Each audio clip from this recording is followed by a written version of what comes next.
怪術奥義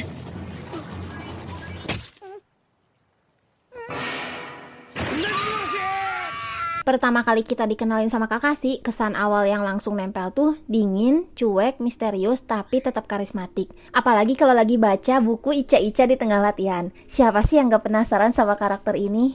Yes, hari ini Min gua bakalan bahas Kakashi Hatake dari anime Naruto. Yuk langsung kita bahas aja. Ternyata di balik sikap santainya, masa lalu Kakashi tuh kelam banget. Dia adalah anak dari Sakumo Hatake, ninja legendaris yang dijuluki White Fang. Tapi sayangnya Sakumo jatuh terpuruk karena lebih memilih menyelamatkan teman daripada menyelesaikan misi. Dan di dalam dunia ninja, kalau misinya gagal itu dianggap sebagai kehinaan atau aib. Nah, kejadian itu tuh bikin Sakumo dijauhi oleh banyak orang, termasuk orang yang dia selamatkan, sampai akhirnya Sakumo memilih untuk mengakhiri hidupnya sendiri. Dan sejak saat itu, Kakashi tumbuh jadi pribadi yang dingin dan perfeksionis. Buat Kakashi, misi adalah segalanya.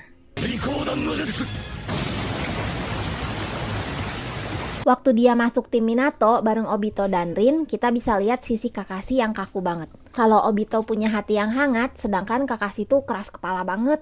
Tapi justru lewat sebuah momen tragis semuanya berubah.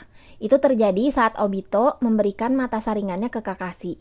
Dan sejak saat itu Obito dianggap tewas. Disinilah titik balik Kakashi dimulai. Ia mulai sadar bahwa di dalam dunia ninja yang paling penting bukan misi tapi juga pertemanan. Tapi ya gitu sih, hidup Kakashi tuh kayak kutukan apa ya? Karena setelah kehilangan Obito, nggak lama kemudian Rin juga mati. Dan tragisnya mati di tangan Kakashi sendiri. Walaupun itu bukan salah dia, tapi rasa bersalahnya tuh terus nempel seumur hidup. Di era Naruto, kita bisa lihat Kakashi jadi sensei dari tim 7. Ini momen penting banget karena dia mulai dapat peran sebagai pengajar. Tapi menariknya, cara ngajarin Naruto, Sasuke, dan Sakura itu nggak biasa. Dan sejak jadi sensei, ini pertama kalinya dia harus bertanggung jawab lagi atas murid-muridnya. Ya, seperti yang kita tahu, Naruto, Sasuke, dan Sakura tuh masing-masing punya masalah sendiri. Naruto anak yang haus pengakuan, Sasuke anak yang penuh dendam, dan Sakura yang awalnya cuma naksir Sasuke, jadi dia belum tahu nih jati diri yang sebenarnya. Dari awal ketemu, Kakashi udah ngasih ujian lonceng untuk murid-muridnya. Di mana ujian lonceng ini nggak fokus ke kekuatan individu, tapi ke kerjasama tim. Kakashi nggak mau anak didiknya mengalami tragedi yang sama kayak dia dulu.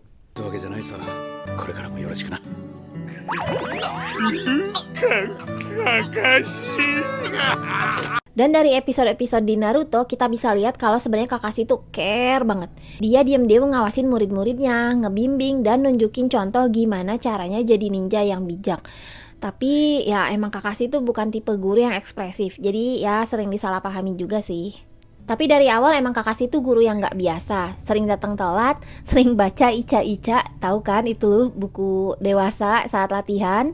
Tapi pelan-pelan juga dia mulai terlibat secara emosional sama murid-muridnya. Dia bukan cuma peduli, bukan cuma sebagai guru, tapi juga sebagai pelindung.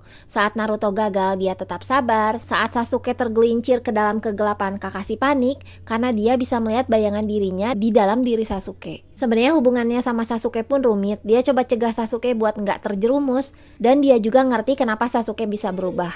Dia coba cegah Sasuke supaya nggak balas dendam, tapi itu tetap gagal.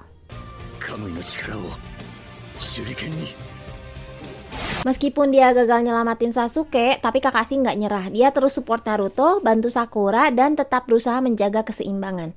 Di balik wajah datarnya, sebenarnya dia tuh sedang belajar. Belajar buat percaya lagi sama orang lain, belajar bahwa menjadi pelindung bukan soal jadi yang paling kuat, tapi soal siap berdiri waktu orang lain jatuh. Saat Perang Dunia Ninja keempat dimulai, rahasia besar pun terbongkar. Tobi, anggota Akatsuki, ternyata adalah Obito Uchiha, yaitu sahabat yang selama ini dia kira udah tewas. Disinilah konflik emosional Kakashi memuncak. Dia harus ngelawan sahabatnya sendiri yang sekarang berubah menjadi musuh. Dan yang lebih parahnya lagi, Obito terus-terusan menyalahkan Kakashi atas semua hal yang terjadi. Ini tuh pastinya bikin luka lama Kakashi terbuka lagi. Tapi di tengah tekanan itu, Naruto muncul. Naruto adalah bukti bahwa nilai-nilai yang Kakashi ajarkan itu nggak sia-sia. Dan lewat Naruto, Kakashi mulai sadar kalau dia nggak boleh terus-terusan menyalahkan diri sendiri.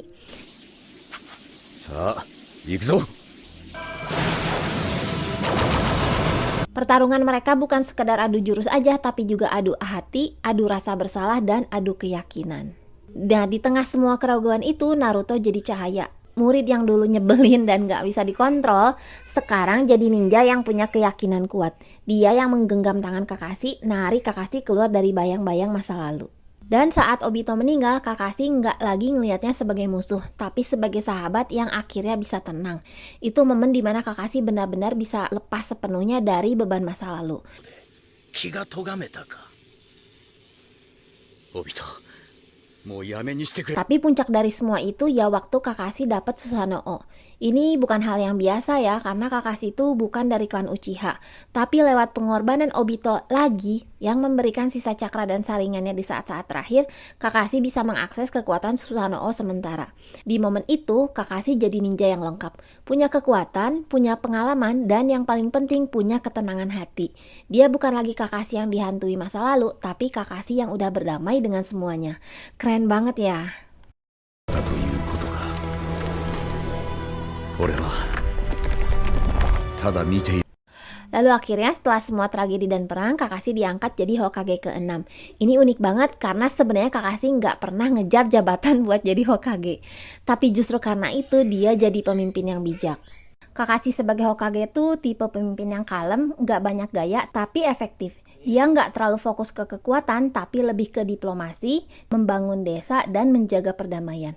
Selama jadi Hokage, dia juga jadi jembatan antara generasi lama dan generasi baru.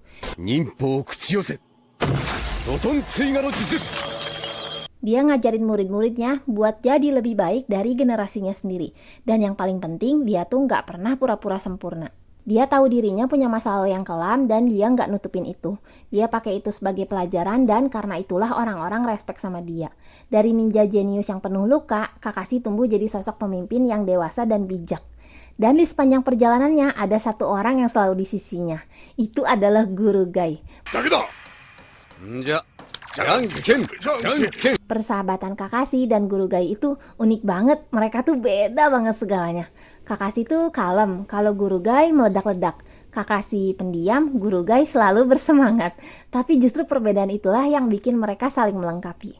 Gai sering ngajak Kakashi adu tanding yang gak penting. Mulai dari adu lari sampai suit batu kertas gunting. Tapi di balik semua itu, Gai sebenarnya tahu kalau Kakashi itu kesepian dan butuh seseorang buat ngebantu dia tetap waras. Dan gimana nih sama Kakashi sendiri? Ya meskipun sering terlihat malas nanggepin, tapi dia tuh selalu muncul kalau Guru Gai butuh.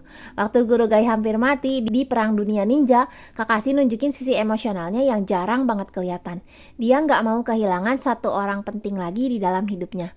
Persahabatan mereka tuh bukan soal siapa yang paling kuat, tapi soal saling ada, saling dorong untuk maju, dan saling paham meskipun nggak banyak kata.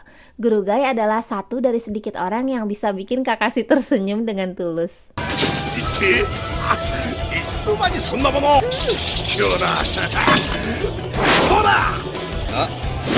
Kadang karakter yang paling tenang, yang paling jarang ngomong, yang kelihatannya cool di luar justru nyimpen luka yang paling dalam. Dari kecil Kakashi tumbuh dengan standar tinggi. Anak jenius, anak ninja hebat, anak dari pahlawan, tapi semua itu runtuh dalam sekejap waktu ayahnya dikucilkan. Dan dari situ Kakashi belajar satu pelajaran pahit sejak kecil, bahwa dunia ini nggak pernah adil. Dan sejak saat itu juga dia menutup perasaannya sendiri. Dia tumbuh jadi ninja yang disiplin, dingin, dan cuman peduli sama misi.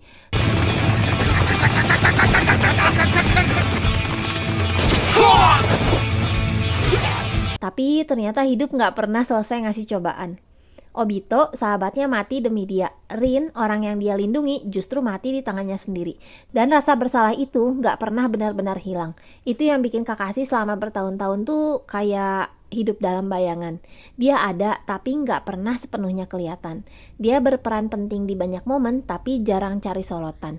Dia ngelindungin banyak orang, tapi nggak pernah cerita betapa berat beban di pundaknya. Dan itulah kenapa karakter Kakashi ini begitu nyentuh. Dia bukan pahlawan yang sempurna, karena dia sering gagal, sering nyalahin diri sendiri, tapi dia nggak pernah berhenti. Dia tetap jadi ninja, tetap jadi guru, tetap jadi pelindung buat desa dan orang-orang yang dia sayangi. 俺もまだ触りしか読めてませんが、はっきり言ってこれほどとドラマティックかつ心揺さぶる導入、華麗なる駆け引き、悪なき心理戦、美しい男女の愛。実に素晴らしい。 Momen ketika Kakashi jadi Hokage tuh bukan sekedar jabatan sih kalau buat Minkuo. Itu bukti kalau dia akhirnya udah bisa berdamai sama dirinya sendiri, dan bukti kalau dia udah berhenti lari dari kenyataan. Dan yang lebih kerennya lagi, dia nggak pernah berubah jadi sombong. Tetap rendah hati, tetap jadi Kakashi yang suka baca buku Ica-Ica meski lagi rapat negara. Persahabatan Kakashi sama Gai juga nih jadi pengingat buat Minkuo bahwa kita semua pasti butuh seseorang. Nggak peduli sekuat atau sedewasa apapun kita kelihatannya, ada saat dimana kita butuh teman yang bisa bikin kita ketawa, bikin kita ingat kalau hidup nggak harus selalu berat. Dan mungkin kisah Kakashi ini bisa jadi inspirasi buat banyak orang lain. Kalau menurut teman-teman sendiri gimana nih? Apa momen paling keren dari Kakashi di anime Naruto ini? Tulis di kolom komentar ya. Jangan lupa buat like, subscribe, dan nyalakan lonceng notifikasi biar teman-teman nggak ketinggalan video terbaru dari Minkuo. Teman-teman juga bisa request mau karakter siapa yang kita bahas di video selanjutnya. Makasih yang udah nonton ya, sampai jumpa di video minggu depan. Dadah!